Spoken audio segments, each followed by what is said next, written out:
Армысыздар, құрметті телекөрермендер. Эфирде спорт жаңалықтары. Студияда Ақбота Амантай. Бүгін біз отандық спортшылардың халықаралық аренадағы жарқын жеңістері мен маңызды жиындарына тоқталамыз. Үндістаннан жеткен сүйінші хабардан бастасақ.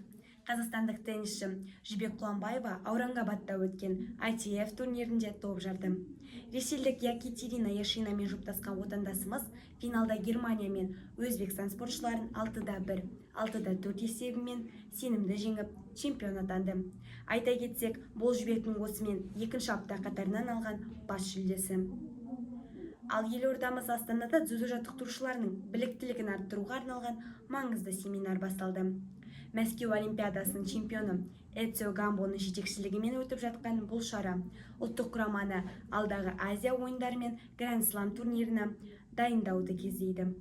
2 күн бойы мамандар әлемдік деңгейдегі заманауи жаттығу әдістерін іс жүзінде меңгермек. Бокстан Монголия төрінде өтіп жатқан Азия чемпионатында да жерлестеріміз атой салуда. Бүгін 48 келі салмақта Әйгерім Сәттібаева өзбекстандық Сабина Бабукулованы табысты бәсекеде қапы қалдырып, жартылай финалға жолдама алды. Осылайша ол Айбек Оралбай, Валентина Хальзова бастаған командаластарының қатарына қосылды. Өкінішке орай, Санжар Ташкенбай мен Лаура Есенкелді үшін бұл дода аяқталды. Біз спортшыларымыздың әрбір қадамын бақылап, жеңісті сәттерін сіздермен бөлісуді жалғастырамыз. Келесі кездескенше сау болыңыздар.